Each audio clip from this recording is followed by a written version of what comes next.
Hello guys, welcome to minimum வரைக்கும். இப்போ வந்து பார்ட் 41 அதான் கைஸ் பார்க்குறோம். ஒரு சாப்டருக்குள்ளே போகலாம் கைஸ். சாப்டரோட ஸ்டார்ட்டில் இந்த மாதிரி அந்த கோஸ்ட் பிளேட் வந்து ஹீரோக்கிட்ட சொல்லிட்டு இருப்பான். ஆமாம், அந்த மூரானுங்கிறவங்க வந்து அந்த மேஜோட மாஸ்டர் தான். இப்போ அதனால் என்ன அப்படின்னு சொல்லிட்டு இருக்கும்போது அந்த மூரக்கான பக்தர்ன்ட்டு ஆமாக்கிட்ட அவன் வந்து இப்போ எல்லாத்துக்குமே தெரியும் அவன் தான் அந்த மேஜோட மாஸ்டர்ன்ட்டு. இப்போ அதனால் என்ன பண்ண சொல்கிறா அப்படின்னு சொல்லும்போது ஹீரோ வந்துட்டு இல்லை, இது வந்து நமக்கு தான் வந்து ஆபத்தாக போய் முடியும் அப்படின்ட்டு ஹீரோ வந்து சொல்லிட்டு இருப்பார் கைஸ். அதுக்கப்புறம் தான் ஹீரோன்ட்டு அந்த அவன் வச்சு யூஸ் பண்ணல கைஸ் அந்த ஸ்டாஃப், அதை பற்றி ஹீரோ வந்து எக்ஸ்பிளைன் பண்ணிட்டு இருப்பார். இந்த மாதிரி வந்து இந்த ஜிப்பில் ஃபேமிலி வந்து ஸ்டாஃப் க்ரியேட் பண்ணானுங்க. அவனுக்கு வந்து இப்போது மேஜிக் வந்து அவனுக்கு ஆன்ஷியன்ட் டைம்ஸில் இருந்த மாதிரி வந்து அதுலேருந்தே வந்து அவனுக்கு வந்து மேஜிக்கை வந்து டெவலப் பண்ணிகிட்டே இருக்கானுங்க. மற்ற கிளான்ஸை விடவே இவனுக்கு ரொம்ப அட்வான்ஸாக இருக்கிறானுங்க. அதனால தான் வந்து இவனுக்கு வந்து மேஜிக்கில் வந்து டாப்பாக இருக்கானுங்க அப்படின்னு சொல்லி அவன் வந்து சொல்லிட்டு இருப்பாங்க கைஸ். ஏன்னா ஹீரோ ஃபேமிலி வந்து ஸ்வாட்ஸில் டாப் ஆகுனா அதுக்கு வந்து ஒரு காட் கிஃப்டட் ஒரு பாடி டைப் இருக்குது. நேச்சுரலாகவே அவங்களோட ஃபிசிக்ஸ் நல்லாயிருக்கும். அது மட்டும் இல்லாமல் அவங்களுக்கு வந்து இந்த அவங்க யூஸ் பண்ணுற ஸ்வாட் யூஸ் பண்ணுற மெத்தடே வந்து ஃபார்ம்ஸ் எல்லாமே வெறும் ரா ஸ்ட்ரென்த்தும் டிஸ்ட்ரிக்ட் பவரும் மட்டும்தான் இருக்கும். மூவ் மட்டும்தான் இருக்குமே தவிர்த்து அவங்ககிட்ட அந்த மாதிரி ஃபார்ம்ஸ் எதுவுமே கிடையாது. அதனால் அவங்க வந்து இந்த மாதிரி நேச்சுரலாகவே ஒரு டேலண்ட்டாக பர்த்லேயே வந்து டேலண்ட்டாக இருக்கிறங்காட்டி அவங்க ஃபஸ்ட்டில் இருக்காங்க. ஆனால் ஜிப்பில் ஃபேமிலிக்கு வந்து அப்படி கிடையாது. அவங்க வந்து டாப்லேயே இருக்காங்கன்னா வந்து மற்ற ஃபேமிலி இருக்காங்க, மற்ற மேஜிக் ஃபேமிலியும் இருப்பாங்க. ஆனால் அதை தாண்டியுமே வந்து இவங்க வந்து இந்த மாதிரி டாப்பில் இருக்காங்கன்னா இந்த மாதிரி சூழ்ச்சி பண்ணி இந்த மாதிரி அவங்களோட மேஜிக் வந்து டெவலப்மெண்ட் பண்ணி இந்த அந்த அதனால தான் வந்து அவங்க இன்னும் ஃபஸ்ட்டு இதை வந்து அந்த மேஜிக்கில் வந்து தக்க வச்சுட்ருப்பாங்க. இப்போ இந்த வைஸ் பேட்ரியாக்கே வந்து இந்த ஆர்பு அதெல்லாம் வச்சு பண்ணிகிட்ருப்பான்ல கைஸ். அப்புறம் ட்ராகன்ஸ் எல்லாம் கீழே கான்ட்ராக்ட் கீழே எடுத்து மேக்ஸிமம் ட்ராகன் வச்சு இந்த மாதிரி அவனை வந்து சூழ்ச்சி பண்ணி நிறைய டேட்டி ட்ரிக்ஸ் எல்லாம் பண்ணி அது மட்டும் இல்லாமல் இந்த மாதிரி அதனால தான் வந்து அவனுக்கு வந்து அந்த மேஜிக்கில் வந்து ஃபஸ்ட் ப்ளேஸை வந்து தக்க வச்சுட்ருப்பானு. அப்படி சொல்லிகிட்டு இருக்கும்போது அந்த இவன் இருந்துட்டு அந்த கோஸ்ட் பிளேயர் இருப்பானுங்க, அவன் வந்துட்டு சொல்லுவான், எங்கள் மாஸ்டர் அப்போ அவங்க இத்தனை பேர் வர்றாங்கன்னா வந்து இந்த மேஜி டவரில் வந்து பக்கத்து அடிக்கிற மேஜி டவரில் வந்து இங்கே வந்து ரீச் ஆகிறதுக்கு வந்து சீக்கிரமாக வந்துடுவாங்க. அது மட்டும் இல்லாமல் அங்கே வந்து நிறைய பேர் இருப்பாங்க அப்படின்னு சொல்லும்போது ஹீரோ வந்துட்டு அது உண்மை தான், அங்கே வந்து நிறைய பேர் இருப்பாங்க தான். அவங்க இருக்கிற எல்லாருமே மேக்ஸிமம் வந்து அந்த மேஜி டவர் இருக்கிறவங்க எல்லாருமே வந்து ஒரு 7 to 8 ஸ்டாரில் தான் இருப்பாங்க. அவங்க வந்து சீக்கிரமாக இங்கே ரீச் ஆகிட்டாங்கன்னா வந்து இங்கே இருக்கிற எல்லாருமே வந்து கதை முடிஞ்சுது அப்படின்னு சொல்லி ஹீரோ சொல்லிட்டு இருப்பார் கைஸ். அப்படி ஹீரோ சொல்லிகிட்டு இருக்கும்போது அந்த மூர்க்கான்ட்டு அப்போ அவனுக்கு டெவலப் பண்ணிட்டு இருக்கு, அவனுக்கு வந்து டெவலப்மெண்ட்டில் தான் வந்து இந்த மாதிரி கண்டுபிடிச்சி வச்சுருக்கானுங்களா அப்படின்னு சொல்லும்போது ஹீரோ வந்துட்டு ஆமாம், இது வந்து என்னோடய சிஸ்டர் லூனா வந்து சொன்னான், என்கிட்ட வந்து கேஷுவலாக சொன்னான், ஆனால் வந்து எனக்கு இந்த டைம் வந்து எனக்கு ஞாபகம் இருக்குது அப்படின்னு சொல்லி ஹீரோ சொல்லியிருப்பாங்க. அப்படி சொல்லிட்டு வந்து அவன் மனசுக்குள்ள வந்துட்டு நல்ல வேலை இது வந்து என்னோடய பாஸ்ட் லைஃப்பில் என்னோடய மாஸ்டர் தான் வந்து இந்த மாதிரி அந்த ஸ்டாஃப் பற்றி இன்ஃபர்மேஷன்லாம் கொடுத்தாங்க, ரொம்ப தேங்க்ஸ் மாஸ்டர்னு சொல்லி ஹீரோ வந்து பாஸ்ட் லைஃப்பில் அந்த ரெட் ஹேர் மாஸ்டர் இருப்பான்ல ஹீரோவுக்கு வந்து இந்த மாதிரி மேஜிக் சொல்லி கொடுத்தவா அவளை பற்றி ஹீரோ நினச்சிட்டு தேங்க்ஸ் சொல்லிட்டு இருப்பாங்க. அப்புறம் அதுக்கப்புறம் இந்த கோஸ்ட் பிளேயர்ன்ட்டு அப்போ வாங்க எங்கள் மாஸ்டர் நம்ம வந்து இங்கேருந்து போயிடலாம், நம்ம இங்கேருந்தால் வந்து நம்ம எல்லாத்தோட கதையுமே முடிஞ்சுது அப்படின்னு சொல்லும்போது ஹீரோன்ட்டு இல்லை, நம்மளால் வந்து அந்த ரெலிக் எடுத்தாகணும், அந்த ரெலிக் வந்து தப்பான ஒரு கைகளுக்கு வந்து போயிடக்கூடாது அந்த காட் ரெலிக் அப்படின்னு சொல்லி ஹீரோ சொல்லிவிட்டு இந்த மாதிரி வந்து அவங்க பக்கத்தடிக்கிற மேஜ் டவர் வந்து நம்ம இந்த சிக்னல் பார்த்துட்டு வர மாதிரி இருந்தாலும் ஒரு குறிப்பிட்ட டைம் எடுக்கும்ல, உங்களுக்கு தான் இங்கே எவ்வளோ பக்கத்தடி மேஜ் டவர் இருக்குதுன்னு சொல்லி உங்களுக்கு தெரியுமில்ல, அதனால் இப்போ பக்கத்தடிக்கிற மேஜ் டவர்லேருந்து ஆட்கள் வந்து அவங்க வந்து எவ்வளோ நேரத்தில் வந்து இங்கே வர்றதுக்கான டைம் எடுக்கும் அப்படின்னு சொல்லி நீங்கள் சொல்லுங்கள் கோஸ்ட் பிளேயர் அப்படின்னு சொல்லும்போது கோஸ்ட் பிளேயர்ன்ட்டு வந்துட்டு இங்கே ஒரு பக்கத்தடி வந்து ஒரு மேஜிக் டவர் இருக்குது செப்பில் கண்ட்ரோல் இருக்கிறது, அதில் வந்து இந்த மாதிரி பவர்ஃபுல் மெஜிஷியன்ஸ் இருக்குது. ஆனால் அவங்க வர்றதுக்கு வந்து எப்படி இருந்தாலும் அந்த கேட் யூஸ் பண்ணி அந்த ட்ரான்ஸ்ஃபர் கேட் இருக்கும்ல கைஸ், அதை யூஸ் பண்ணாலே வரக்கு ஒரு எப்படி ஒரு 2 மணி நேரம் எடுக்கும் அப்படின்னு சொல்லும்போது ஹீரோ வந்துட்டு நல்லா யோசிச்சுட்டு 2 மணி நேரம் எடுக்குமா, அதுவே நமக்கு போதும், அதுக்குள்ளேயும் வந்து ரிச்சுவல் முடிச்சிடுவாங்க, சன் மட்டும் வந்தால் போதும், நம்ம வந்து அந்த ரெலிக் எடுத்துகிட்டு போயிடலாம் அப்படின்னு சொல்லும்போது அந்த கோஸ்ட் பிளேயர்ன்ட்டு அப்போ அது வரைக்கும் நம்ம அதுக்குள்ளே இவங்க வந்துட்டாங்கன்னா நம்ம எப்படி சமாளிக்குது எங்கள் மாஸ்டர் அப்படின்னு சொல்லும்போது இந்த மாதிரி ஹீரோ வந்துட்டு ஒரு வழி இருக்குது, நீ அதுக்கு வந்து உங்களால் தான் முடியும், நீங்கள் தான் வந்து அதை ஹெல்ப் பண்ணி ஆகணும் அப்படின்னு சொல்லி ஹீரோ வந்து அந்த கோஸ்ட் பிளேயர்கிட்ட மட்டுமே போய் ஒரு விஷயத்தை சொல்கிறாங்க. அந்த கோஸ்ட் பிளேயர் அதை கேட்டுட்டு யங் மாஸ்டர் நீங்கள் என்ன சொல்கிறீங்க, இதுக்கு வந்து வாய்ப்பே கிடையாது, என்ன தான் இருந்தாலும் அவங்க வந்து இந்த மாதிரி உங்களுக்கு மேலே ஒரு குட் இம்ப்ரெஷனாகவே இருந்தாலும் வந்து அவங்க வந்து ஒரு நியூட்ரல், அவங்க வந்து இந்த மாதிரி உதவி பண்ணுவாங்க, நீ எதை வச்சு நம்புறீங்க யங் மாஸ்டர் அப்படின்னு சொல்லி அவன் சொல்லிட்டு இருப்பாங்க. ஹீரோ வந்துட்டு இல்லை நீ போய் அந்த உதவி கேளு, அவங்க நிச்சயமாக பண்ணுவாங்க, இதுதான் நமக்கு இருக்கிற ஒரே சாய்ஸ். இப்போதைக்கு நமக்கு பக்கத்தாடி இருக்கிறது அவங்க தான். அது மட்டும் இல்லாமல் நம்ம இந்த மாதிரி ஹெல்ப் கேட்டால் பண்ணுறது அவங்க தான். அது மட்டும் இல்லாமல் அந்த இத்தனை மெஜிஷியன்ஸை வந்து எதிர்த்து நிற்கோன்னா அந்தளவுக்கு ஒரு ஸ்ட்ரென்த் இருக்கிறதும் அவங்களுக்கு தான். நீ சீக்கிரமாக போய் அவங்கள வரவை அப்படின்னு சொல்லும்போது இந்த கோஸ்ட் பிளேடுன்ட்டு கண்டிப்பாக எங்கள் மாஸ்டர் நான் வந்து என்னோடய லைஃப்பை கொடுத்தாச்சு, உங்களோட லைஃப்பை வந்து நான் வந்து சேவ் பண்ணுவேன். ஏன்னா நீங்கள் வந்து எனக்கு அவ்வளோ பண்ணியிருக்கீங்க, அது வரைக்கும் எப்படியாவது தாக்கு பிடிங்க எங்கள் மாஸ்டர். நான் வந்து எப்படியாவது வந்து அவங்கள வந்து இங்கேருந்து கூட்டிகிட்டு வந்துடுறேன் அப்படின்னு சொல்லிட்டு இந்த கோஸ்ட் பிளேடு வந்து யாரையோ வந்து அந்த இடத்துல பக்கத்தடிக்கிற யாரோ ஒரு பவர்ஃபுல்லான பர்சன் வந்து இந்த கோஸ்ட் பிளேடு வந்து கூட்டிகிட்டு போகிறாங்க. அவங்க வந்து ஒரு நியூட்ரல் அப்படின்னு தெரிஞ்சுக்குங்க. நியூட்ரல்னால் வந்து எந்த இதுக்குமே வந்து அவங்க வந்து தலைப்பட மாட்டாங்க. ரன்சாண்டில் இருந்தாலும் சரி, ஜிப்பியில் இருந்தாலும் சரி, அதனால தான் அவங்க வந்து நியூட்ரல். அப்புறம் அங்கேருந்து அந்த கோஸ்ட் போனவொடனே வந்துட்டு ஹீரோ வந்துட்டு சீக்கிரமாக ஆரம்பிங்க அப்படின்னு சொல்லும்போது அந்த செயின்ட் கேள் இருப்பில்ல கைஸ், அவள் தான் அங்கேருந்து அதை கேட்டுட்டு அவங்களுக்கு கேட்டிருக்கிற பீப்புள்ஸ் இல்லை, அதாவது அவங்களுடைய கல்ச்சரை பேஸ் பண்ண பீப்புள்ஸ், அந்த ட்ரைப் எல்லாத்தையும் வந்து சீக்கிரமாக வந்து நம்ம ரிச்சுவல் பண்ணுறதுக்கு ஸ்டார்ட் பண்ணலாம் நம்மளோட ட்ரைப் மக்களே அப்படின்னு சொல்லிட்டு அவன் சொல்லிவிட்டு அந்த மாதிரி ரிச்சுவலை வந்து ஸ்டார்ட் பண்ணிடுவா கைஸ். இப்போ ரிச்சுவல் அங்கே நடந்துகிட்ருக்கும், ஹீரோ வந்து அங்கே வெயிட் பண்ணிகிட்ருப்பார் இந்த மாதிரி அந்த மியூசிஷியன் வந்து ஃபேஸ் பண்ணுறதுக்கு. அப்புறம் அந்த கோஸ்ட் பிளேடு வந்து யாரையோ கூட்டிகிட்டு வரக்கு போயிருப்பான். அதே டைமில் வந்து அங்கே சீன் கட்டு இந்த மாதிரி ட்ராகன்ஸில் வந்து அந்த மேஜஸ் எல்லாம் வந்துட்டுருப்பாங்க, அங்கே தான் காட்டுறாங்க. அதுக்கு கிட்டத்தட்ட ஒரு 3 ட்ராகன் என்னமோ இருக்கும் போல். அந்த 3 ட்ராகனில் வந்து அந்த மேஜஸ் வந்து நிறைய பேர் வந்துட்டு இருப்பாங்க. அப்படி வந்துட்டு இருக்கும்போது வந்துட்டு அங்கே வந்து ஒருத்தன் வந்து இந்த மாதிரி டெலஸ்கோபிக் வியூ அந்த மேஜிக் யூஸ் பண்ணி தூரத்துலேருந்து பக்கத்தடி பார்க்குறது கீஸ். அப்படியே ட்ராகனில் போய்ட்டு இருக்கும்போதே வந்து அவன் பார்க்குறான். அப்படி பார்த்துட்டு வந்து இப்போ வந்து அவங்க இங்கே வர்றதுலேயே வந்து இந்த 2 மணி நேரம் கேப் வந்து முடிஞ்சிருக்குன்னு நீங்கள் வச்சுக்கோங்க. அது வந்து சீனில் காட்டப்பட்டாங்க கீஸ். 2 மணி நேரம் முடிஞ்சுக்குன்னு வச்சுக்கோங்க. ஏன்னா அவங்க பக்கத்தாடி வந்துட்டாங்க. அப்படி வந்துட்டு இருக்கும்போதே வந்து அவன் ஒரு டெலஸ்கோப் யூஸ் பண்ணி இந்த மாதிரி வந்து அங்கே ரிச்சுவல் போயிட்டுருக்கு. அங்கே வந்து அந்த ஏன்ஷியன்ட் ட்ரைபெல்லாம் வந்து ரிச்சுவல் பண்ணிகிட்ருக்காங்க. அது மட்டும் இல்லாமல் அங்கே ஒரு 3 பேர் சம்மந்தமே இல்லாமல் நின்றுட்டுருக்குறானுங்க. 3 பேருக்கு வந்து ஹீரோ, மோரக்கான், அப்புறம் அந்த டைனோ கைஸ். அந்த இவன் போயிருப்பான், கோஸ்ட் பிளேடு வந்து யாரும் கூப்பிட்டு வர போயிருப்பான். ஆனால் வந்து இந்த மாதிரி நம்மளோட யங் மாஸ்டர் மூரானை வந்து என்னால் பார்க்க முடில அப்படின்னு சொல்லும்போது அவன் வந்துட்டு கடுப்பாவான் கைஸ். மூரானை காணாமா, என்னோடய பிரதருக்கு மட்டும் ஏதாவது ஆகட்டும் அப்படின்னு சொல்லி அவன் டென்ஷனில் சொல்லிகிட்டு இருப்பான். அப்போ அந்த இருந்துட்டு இரு, நீ வந்து எடுத்தோடனே வந்து முடிவு பண்ணாத, அவன் வந்து கண்டிப்பாக கொண்டிருக்க மாட்டானுங்க, நீ வந்து தப்பாக முடிவு எடுக்காத அப்படின்னு சொல்லி அவன் சொல்லிவிட்டு அவன் நிச்சயமாக வந்து ஹாஸ்டேஜாக தான் அவனை பிடிச்சி வச்சுருப்பாங்க அப்படின்னு சொல்லி சொல்லும்போது, இல்லை என்னோடய பிரதருக்கு மட்டும் ஏதாவது ஆகட்டும், அங்கே இருக்கிறவங்க எல்லாத்தையும் வந்து இந்த மாதிரி மரணத்துக்கு அவங்களே வந்து இந்த மாதிரி என்னை சாகடிச்சுன்னு சொல்லி கேட்குற மாதிரி நான் பண்ணி எல்லாத்தையுமே வந்து துடுக்கி கொள்ளுவேன் அப்படின்னு சொல்லிட்டு அந்த இவன் போயிட்டுருப்பாங்க அந்த ஸ்பெக்ஸ் போட்டுவேன். அவன் வந்து எனக்கு தெரிஞ்சு பியூர் பிளட்டாக தெரில, ஏன்னா அவன் பிரதர்னு சொல்கிறான். ஆனால் அவனோட ஹேர் வந்து ஒரு மாதிரி சில்வர் ஒயிட் கலரில் இல்லை. ஏன்னா வந்து பியூர் பிளட்டில் இருக்கிறவங்க எல்லாருமே வந்து ஒரு மாதிரி சில்வர் ஒயிட் கலரில் இருக்கிறவங்களுக்கு மட்டும்தான் அந்த பியூர் பிளட் இருக்குங்க. இவன் வந்து ஏதோ ஒரு கிளை பிரான்ச் ஃபேமிலின்னு நினைக்கிறேன். வெல்கேஸ் அப்படியே பேசிகிட்டே வந்துட்டு இருக்கும்போது இந்த பக்கம் மோர்கான் வந்துட்டு அது வந்து ட்ராகானிக் ஸ்கில் யூஸ் பண்ணி அதுவும் வந்து இந்த மாதிரி லார்ஜரில் அவங்க வந்துட்டு இருக்கிறது வந்து பார்த்துட்ருக்கோம்.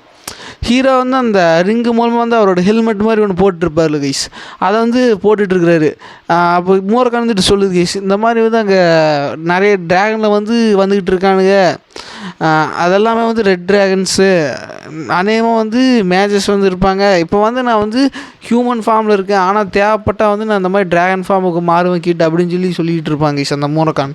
ஹீரோ வந்துட்டு சரி மோர்கான் எனக்கு புரியுது அப்படின்னு சொல்லிட்டு இருக்கும்போதே வந்து அவங்க ஹீரோனிட்டு இருக்கும்போதே வந்து அங்கே மேஜஸும் வந்து கரெக்டாக அதே டைமில் வந்து வந்துடுவாங்க.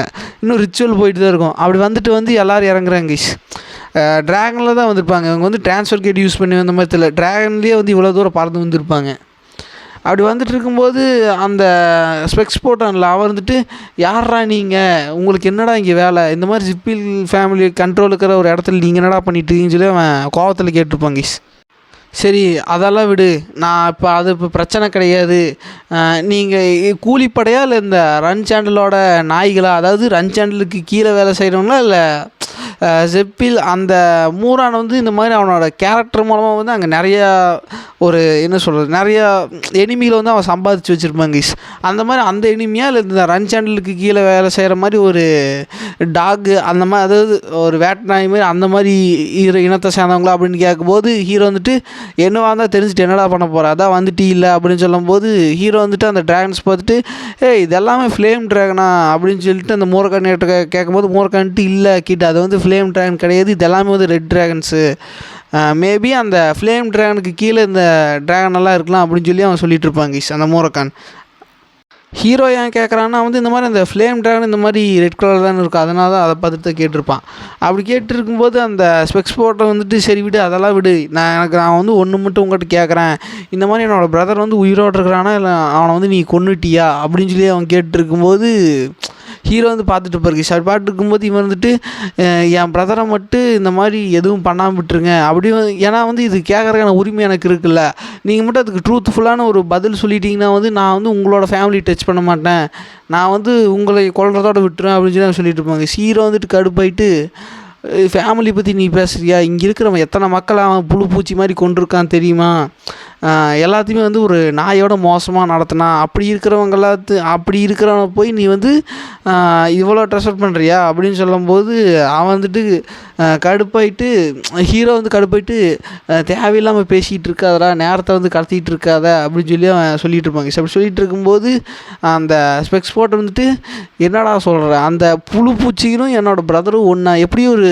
இன்செக்ட்ஸை போய் ஒரு ஹியூமன் கூட வந்து கம்பேர் பண்ணுற அப்படின்னு சொல்லும்போது ஹீரோ அதை கேட்டு வெறியாயிட்டு இருப்பார் கைஸ். அப்படி வெறியாயிட்டு இருக்கும்போது இவன் வந்து பேசிகிட்டு இருக்கும்போதே ஒரு மாதிரி அந்த ஹீரோவுக்கு பின்னாடி அவன் மூரனோட உடம்பு வந்து அந்த டெஸ்ஸை வந்து எரித்து இது மாதிரி கருக்கி இருக்கும்ல, அதை வந்து இவன் பார்த்துருவான். பார்த்தோன்னே வந்துட்டு சரி எனக்கு வந்து புரிஞ்சிருச்சு, நீ வந்து அவனை கொன்னுட்ட, நானும் வந்து உன்னை சித்திரவதை பண்ணி கொல்ல போகிறேன்டா அப்படின்னு சொல்லிட்டு அங்கே இருக்கிற மேட்சஸ்க்கு எல்லாத்துக்குமே ஒரு கமெண்ட் கொடுக்குறாங்க. அங்கே இருக்கிற எல்லாத்தையுமே வந்து கேப்சர் பண்ணுங்கள், யாரையுமே கொன்றாதீங்க, இவனுக்கு எல்லாத்தையும் வந்து என் கையாலேயே சித்திரவதைப்படுத்தி நான் கொல்லுவேன் அப்படின்னு சொல்லி இப்போ அங்கே இருக்கிற எல்லா மேட்சுமே வந்து கேஷ் பண்ணுறாங்க, மேஜிக் வந்து கேஷ் பண்ணுவாங்க. ஹீரோ வந்துட்டு அதை பார்த்துட்டு அட்டாக் பண்ணுறதுக்கு ரெடியாக இருப்பார். அப்படி ரெடியாக இருக்கும்போதே வந்து இவனுக்கு எல்லாருமே வந்து ஒரு 8 ஸ்டார் மெஜிஷியன், அங்கே இருக்கிற எல்லாருமே 8 ஸ்டார் மெஜிஷியன் கைஸ். இப்போ ஹீரோ வந்து மூணாவது கூட சண்டை போடணும், அவனுமே ஒரு 8 ஸ்டார் தான், ஆனால் அங்கே நிறைய பேர் இருப்பாங்க, பத்தாவதுக்கு ட்ராகன்ஸ் இருக்கும். ஹீரோ வந்துட்டு இது ரொம்ப டஃப்பாக இருக்கும்போது அப்படின்னு சொல்லிட்டு இருக்கும்போதே வந்து ஒரு போர்ட்டல் ஓப்பன் ஆகுது கைஸ், ஒரு ட்ரான்ஸ்ஃபர் கேட் மாதிரி. இவங்க ரெண்டு அட்டாக் பண்ணுறதுக்கு நடுவில் ஓப்பன் ஆனோன்னு இருந்துட்டு ஒரு சத்தம் கேட்குது, இங்கே ஹீட்டாக இருக்கா, இந்த ஹீட் எனக்கு ஒத்துக்காது அப்படின்னு சொல்லிட்டு அங்கே கேஷ் பண்ணியிருப்பாங்க. அந்த 8 ஸ்டார் மேட்சுக்கு வந்து கேஷ் பண்ணிட்டு இருக்கிற மேட்சுக்கு எல்லாத்தையும் வந்து சடனாக ஃப்ரீஸ் ஆன மாதிரி காட்டுவாங்க. அதுக்கப்புறம் அவள் வந்துடுவா கைஸ். இவ தான் வந்து அந்த ஐஸ் கேஸில் இருக்கும்ல கைஸ், ஹீரோ கூட ஒரு ஃபைட் பண்ணியிருப்பாள், ஒரு ஒயிட் ஹேர் கேர்ள், அவளோட மதர் தான் இவளோட பேர் வந்து டலாரிஸ். அந்த டலாரிஸை பார்த்தோன்னே இருந்துட்டு இவன் வந்துட்டு யார் இவன் வந்தோடனே வந்து 8 ஸ்டார் மேட்சுக்கு வந்து இத்தனை பேர் கேஷ் பண்ணிகிட்ருக்கும், ஆனால் வந்து இவன் சடனாக ஃப்ரீஸ் பண்ணிட்டாலே இவன் யார் அப்படின்னு சொல்லி அவன் வந்து பார்த்துட்டு இருக்கும்போது பின்னாடி இருந்துட்டு இவன் டலாரிஸ், இவன் ஐஸ் கேஸலோட குயின் தானே இவள் இங்கேன்னு வேலை அப்படின்னு சொல்லி அவன் சொல்லிகிட்டு இருப்பான் கைஸ். அப்படி சொல்லிகிட்டு இருக்கும்போதே வந்து ஏய் நீ உனக்கு எனக்கு தெரியுமா அப்படின்னு சொல்லும்போது அவன் வந்துட்டு தெரியும், நீ எதுக்கு இங்கே வந்திருக்க அப்படின்னு சொல்லும்போது நீ வாயை மூடுறா, நான் வந்து இவனுக்கிட்ட கொஞ்சம் தனியாக பேசணும் அப்படின்னு சொல்லிட்டு ஒரு பேரியர் மாதிரி க்ரியேட் பண்ணி இந்த மாதிரி ஹீரோவுக்கு வந்து ஒரு ஃப்ளார் கொடுத்துருப்பாள் கைஸ் அந்த செலிப்ரேஷன். அப்போ அதை பற்றி தான் கேட்குறான். இந்த மாதிரி வந்து என்னோடய டாக்டர் வந்து உனக்கு வந்து ஃப்ளார் கொடுத்தாலாமா அது உண்மையா அப்படின்னு கேட்கும்போது ஹீரோ வந்துட்டு ஆமாம் சரி, நீ வந்து அந்த ஐஸ் கேஸில் வந்து ஒரு மிஷின் வரும்போது என்னோடய டாய் வந்து நீ கொன்னைன்னு கேள்விப்பட்ட அப்படியா, அதாவது ஹீரோ வந்து அந்த ஒருத்தனை கொண்டிருப்பார்ல கைஸ், ஒரு தண்டரை வந்து மேனிஃபெஸ்ட் பண்ணி அந்த இடத்தையே சதற வச்சு அங்கே ஒருத்தனை போட்டு தெளிப்பல, அதை தான் கேட்குறா. அப்படி கேட்டுட்டு ஹீரோ வந்துட்டு அப்போ இவன் வந்து என்கிட்ட சொல்ல மாட்டான்னு ப்ராமிஸ் பண்ணால் பார்த்தா இவன் வந்து இங்கே சொல்லி வச்சிருக்காளா அப்படின்னு சொல்லிட்டு ஹீரோ பார்த்துட்டு போயிடுச்சு. பார்த்தோன்னே வந்து இவன் வந்துட்டு இந்த பக்கம் திரும்பிடுவா. திரும்பினே இருந்துட்டு சரி பரவாயில்ல விடு, இந்த ஐஸ் குயின் கைஸ் டலாஸ் இருந்துட்டு இந்த மாதிரி சரி பரவாயில்ல விடு, நீ அடுத்த தடவை வந்து யாராவது பார்த்தா வந்து தயவு செஞ்சு இந்த மாதிரி கொன்றாத, ஏன்னா நான் வந்து அவனை வந்து எப்படி இருந்தாலும் கொல்லத்தான் போகிறேன்னு சொல்லிட்டு வச்சுருந்தேன், நீ கொன்னது ஒன்றும் எனக்கு பெருசு கிடையாது, ஏன்னா எப்படியா இருந்தாலும் வந்து எனக்கு அவன் போர் அடிச்சிட்டான், அதாவது அவனை ஒரு டாய் மாதிரி தங்கி வச்சு யூஸ் பண்ணிகிட்ருப்பா. சரி நெக்ஸ்ட்டு வந்து யாராவது வந்து ஹேண்ட்ஸமான ஒரு மேனாக இருந்தால் வந்து நீ வந்து எனக்கு இன்ட்ரடியூஸ் பண்ணியிருக்கே அப்படின்னு சொல்லிட்டு வந்து இப்போது ஃபைட்டுக்கு வெளியில் போவா கைஸ். அப்படி போயிட்டு இருக்கும்போது வந்து இருந்துட்டு இங்கே பேர் உன்னோட பாய் ஃப்ரெண்ட் வந்து சரியான அடிபட்டு சரியான டேமேஜ் இருக்குது, நீ வந்து இந்த மாதிரி அவனை பார்த்துக்கோ அப்படின்னு சொல்லும்போது அவர் வந்துட்டு யார் பாய் ஃப்ரெண்ட், அவன் எனக்கு பாய் ஃப்ரெண்ட் இல்லை, நான் அவங்ககிட்ட கேஷல்லையே எத்தனை தடவை சொன்னேன்ல அப்படின்னு சொல்லும்போது அப்புறம் நீ எதுக்கு அவனுக்கு ஃப்ளார் கொடுத்த, அதாவது நான் வந்து இந்த மாதிரி சண்டை போட்டேன், அந்த சண்டையில் போய் அவன் ஜெயித்தான், அதனால தான் நான் ஃப்ளார் வச்சுட்டு வந்துட்டேன் அப்படின்னு சொல்லும்போது அவர் வந்துட்டு இப்போ வெளியில் போயிடுவா கைஸ் அந்த ஐஸ் குயின். அப்படி போனோன்னே இருந்துட்டு ஹீரோவும் அப்போ அவளும் வந்து கான்வர்சேஷன் பண்ணிகிட்டு இருப்பாங்க. ஏய் நீ வந்து அந்த கோஸ்ட் பிளேட் அனுப்பிச்சுட்டிலாம், அவன் வந்து உனக்கு ரொம்ப லாயலானவன் தான். இந்த மாதிரி வந்து என் மதரை தூங்கிட்டு இருக்கிறத வந்து அவன் வந்து எழுப்பி இந்த மாதிரி உனக்கு வந்து உதவி செய்ய சொல்லி அவன் கேட்டான். அதாவது அவன் போய் இந்த மாதிரி உங்களோட டாக்டர் வந்து ஒரு ஃப்ளார் கொடுத்த ஒருத்தனுக்கு வந்து லைஃப் டேஞ்சர் இருக்குது, அதனால் நீங்கள் வந்து ஹெல்ப் பண்ணுங்கள் அப்படின்னு சொல்லி அந்த ஐஸ் குயினுக்கு வந்து இவன் ரெக்கமெண்ட் பண்ணியிருப்பாங்க. அதனால தான் வந்து வந்திருப்பாள். அப்படி சொல்லிகிட்டு இருக்கும்போதே வந்து இருந்துட்டு அந்த ட்ராகனும் சொல்லுவோம். ஏன்னா இவளுக்கு பின்னாடி இருக்கிற ஒரு தவளை மாதிரின்னு வச்சுக்கோங்க. அந்த தவளை வந்து அதுதான் அதுக்கு ஒரு ஸ்பெஷல் ஒரு பவர் இருக்குதுன்னு நினைக்கிறேன். ஏன்னா இது வந்து டேரெக்டாக வந்து போர்ட்டல் ஓப்பனிங் இங்கேயே வந்துட்டாங்களே, அது வந்து கண்ட்ரோல் பண்ணுறதும் வந்து அந்த டோடு எப்படி ஹீரோ வந்து அந்த ஃபினிக்ஸ் சூஸ் பண்ணிச்சோ, ஆனால் வந்து அந்த டோடும் வந்து அதே மாதிரி தான். அதை சூஸ் பண்ணோன்னா வந்து அதுதான் சூஸ் பண்ணோம். இவன் வந்து சூஸ் பண்ணான்னு இத்தனை வருஷத்தில் வந்து இந்த டோடு வந்து இந்த மாதிரி ஒருத்தங்களை சூஸ் பண்ண எதிர்பார்க்கவே இல்லை கிட் அப்படின்னு சொல்லி அந்த ட்ராகன் வந்து அந்த ஐஸ் குயினை வந்து பெரிய தங்கி பேசிகிட்டு இருக்கோம். அதுக்கப்புறம் தான் அந்த தவளையை வந்து உள்ளே அனுப்பிச்சிட்டு இவன் வந்து இருந்துட்டு இப்போது பேசிகிட்டு இருப்பாள். அப்படி பேசிகிட்டு இருக்கும்போது நீங்கள் இங்கே என்ன பண்ணிகிட்ருக்கீங்க, நீங்கள் வந்து நியூட்ரலான ஒரு ஆள் தானே, நீங்கள் வந்து இந்த மாதிரி ஜிப்பிலோட ஃபேமிலிக்கு கீழே இருக்கிற ஒரு இடத்துல வந்து நீங்கள் வந்து இந்த மாதிரி பண்ணிகிட்ருக்கீங்க அப்படின்னு சொல்லும்போது அவர் வந்துட்டு டென்ஷன் ஆகிட்டு ஜிப்பில் ஃபேமிலியா உங்களை பார்த்தாலே எனக்கு டென்ஷன் ஆகுதுடா அப்படின்னு சொல்லி அவர் வந்துட்டு அவளோட ஐஸ் ஃப்ரோஸ்ட்டை வந்து ரிலீஸ் பண்ணி கரெக்டாக போய் ஒருத்தனை மட்டும் அங்கே இருக்கிற ஒரு எல்ட்ரை மட்டும் அட்டாக் பண்ணுற மாதிரி ஒரு அந்த திடீர்னு அவனோட சுற்றி அந்த ஒரு எல்ட்ருக்கு மட்டும்தான் அந்த ஃப்ரீஸ் வந்து அஃபெக்ட் ஆகும். அவன் வந்து விரைச்சி போன மாதிரி ஆகிட்டு அவன் அங்கேயே வாங்கி கொடுத்துருவான். இவர் வந்துட்டு எல்ட்ரு அப்படின்னு சொல்லி கத்திட்டு இருக்கும்போது இருந்துட்டு எல்லோரும் வந்து இந்த மாதிரி ஷீல்டு ஆக்டிவேட் பண்ணுங்கள், அவளோட ஃப்ரீஸ் வந்து அவளோட காற்று வந்து இந்த மாதிரி உள்ளே வராமல் பார்த்துக்குங்க அப்படின்னு சொல்லிகிட்டு இருப்பான். ஏன்னா அந்த ஃப்ரீஸ் வந்து டக்குன்னு ஒருத்தர் வந்து விரைச்சி சாகடிச்சிடும் அப்படின்னு சொல்லிட்டு. அதுக்கப்புறம் அவன் வந்துட்டு சரி இங்கேருந்து கிளம்புறீங்களா என்ன அப்படின்னு சொல்லும்போது அவன் வந்துட்டு என்னதான் இருந்தாலும் நாங்கள் இன்றைக்கி எல்லாருமே வந்து செத்தாலுமே பரவாயில்ல, எங்களை வந்து இந்த ஜிப்பில் ஃபேமிலி வந்து இந்த உலகம் வந்து ஞாபகம் வச்சுருக்கும். ஆனால் இந்த மாதிரி ஐஸ் குயினை வந்து அழிச்சிட்டா அப்படி ஒரு இடம் இருந்ததுன்னே இந்த பீப்புளுக்கு வந்து வருங்காலத்தில் தெரியாமல் போயிடும் அப்படின்னு அவன் சொல்லிகிட்டு இருப்பாங்க. அப்புறம் சொல்லிவிட்டு அந்த மனசுக்குள்ள நினைக்கிறேன், நல்ல வேலை நான் வந்து கொஞ்சம் டைம் விட்டு வாங்கி கொடுத்தா போதும், இந்த மாதிரி நான் ஃபேமிலியில் இன்ஃபார்ம் பண்ணிட்டு தான் வந்திருக்கேன் அப்படின்னு சொல்லி அவன் மனசுக்குள்ள நினச்சிட்டு இருப்பான். அப்படி நினச்சிட்டு இருக்கும்போதே வந்து அந்த ஒரு மாதிரி ஃபயர் மேஜிக் வந்து அந்த ஐஸ் குயின் கிட்ட யூஸ் பண்ணும்போது அது கரெக்டாக போய் மேலே வந்து வெடிச்சிருங்க. அது வெடிச்சோன்னே இவன் வந்துட்டு சிரிச்சுக்கிட்டே சொல்கிறான், இந்த மாதிரி வந்து இந்த ஃப்ளேம் வந்து நான் இந்த மாதிரி பேட்ரியாக்கு வந்து எனக்கு கொடுத்தாரு இந்த அத்தாரிட்டி யூஸ் பண்ண சொல்லி. அதாவது இந்த ட்ராகன் இருக்குல்ல கைஸ், ஃப்ளேம் ட்ராகன், அது மூலமாக வந்து இந்த பேட்ரியாக்கு வந்து அந்த ஃப்ளேம் வந்து கொடுத்துருப்பான், இந்த மாதிரி யூஸ் பண்ணிக்கோ அப்படின்னு சொல்லிட்டு. இது வந்து டேரெக்டாக வந்து எக்ஸ்ப்ளோஷன் ட்ரான்ஸ்ஃபர் ஆகி அங்கேயே வந்து எக்ஸ்ப்ளோஷன் ஆகும். அந்த மாதிரி ஒரு பவர் இருக்குது. இவன் இப்போ கேஷ் பண்ணுறான்னா வந்து இப்போ தூரத்தில் இருக்கிறனா இது ஒரு குறிப்பிட்டமாக ஒரு லான்ச் ஆகி போகும்ல கிஸ். ஆனால் இது வந்து அப்படி கிடையாது, இது வந்து டெலிபோர்ட் ஆகிரும். இந்த ஃப்ளேம் டெலிபோர்ட் ஆகி எக்ஸ்ப்ளோஷன் ஆகும். அவர் வந்துட்டு இந்த மாதிரி வந்து அந்த பேட்ரியாக்கு வந்து அவனோட ஃப்ளேம் வந்து உனக்கு அத்தாரிட்டி கொடுத்துருக்கான்னா வந்து அவன் வந்து நிச்சயமாக உன்னை வந்து அவன் லைக் பண்ணுறான்னு நினைக்கிறேன். ஆனால் வந்து அவன் வந்து உனக்கு சொல்லிக் கொடுக்காம மறந்துட்டான். அவன் வந்து ஐஸ் கட்டை வந்து இந்த மாதிரி ஜாக்கிரதையாக இருக்குன்னு அவன் சொல்லிக் கொடுக்கலையா அப்படின்னு சொல்லிவிட்டு அந்த கையில் ஒரு விசிறி மாதிரி வச்சுருப்பாங்க. அதுலேயே வந்து ஒரு ஸ்வாடை க்ரியேட் பண்ணுவோம், ஐஸ் ஸ்வாட். அப்படி க்ரியேட் பண்ணிட்டு இப்போ நான் வந்து ஐஸோட பவர்னு என்னென்னு காட்டுறேன் அப்படின்னு சொல்லிட்டு இருப்பேன் கைஸ். இதோடய வந்து இந்த பாட்டு முடியுது. நம்ம நெக்ஸ்ட் பாட்டு மீட் பண்ணலாம் கைஸ். கைஸ் நீங்கள் வந்து நெக்ஸ்ட்டு மாதம் ரெக்கமெண்ட் பண்ணுற மாதிரி இருந்தால் ஒரு கம்மியாக ஒரு 100 எபிசோடுக்குள்ளே சொல்லுங்க கைஸ். ஒரு பிரதர் எலிக்ஸிட் சொல்லியிருக்காரு, அது எனக்கும் ஃபேவரட் மானுவா தான், நானும் படிச்சிருக்கேன். ஆனால் அது வந்து ஒரு 300 தாண்டி போயிடுச்சு. அது நான் எடுத்து கன்டினியூ பண்ணால் எப்படி ஒரு 2.5 மாதம் வந்துடும் கைஸ். ஒரே மனம் வந்து 2.5 மாதத்துக்கு இழுத்துட்டு போகிறது வந்து உங்களுக்கும் போர் அடிச்சிடும், எனக்கும் போர் அடிச்சிடும். நம்ம அதுக்கு முன்னே ஒரு சின்ன மாணவ பார்த்துட்டு அப்புறம் மறுபடியும் ஒரு லார்ஜர் மாணவ வந்து கவர் பண்ணலாங்க. என்ன சொல்கிறீங்க நீங்கள்? அதனால் ஒரு சின்ன மாணவ வந்து ரெக்கமெண்டேஷன் பண்ணுங்கள். ஒரு 100 எபிசோடுக்குள்ளே 100 சாப்டருக்குள்ளே இருக்கிற மாதிரி சொல்லுங்கள். அது வந்து எப்படி ஒரு 1 மந்த் அப்படி முடிச்சிடும். சில மாணவர்கள்லாம் கம்மியாக இருக்குது, அது வந்து ஒரு 1 வீக் 2 வீக் அப்படி முடிகிற மாதிரியெல்லாம் இருக்குது. அந்த மாதிரி ரெக்கமெண்ட் பண்ணுங்க. இந்த மாதிரி லார்ஜராக சொன்னீங்கன்னா அது எப்படியும் ஒரு 2.5 மாதம் எடுக்கும். எலிக்ஸீடெல்லாம் எடுத்து பேசினா ஒரு 2.5 மாதம் ஆகும் கைஸ். கைஸ் அதனால் ஒரு கம்மியான இப்போ நியூவாக ரிலீஸ் ஆன மாணவ நிறையா இருக்குது. கம்மியாக ரெக்கமெண்ட் பண்ணுங்கள். ஒரு கம்மி எபிசோடு இருக்குது, அதை வந்து நம்ம பேசலாம். கைஸ் நெக்ஸ்ட் சாப்டரில் மீட் பண்ணலாம். அது வரைக்கும் லைக் அண்ட் ஷேர் கமெண்ட் பண்ணுங்க கைஸ். Bye guys.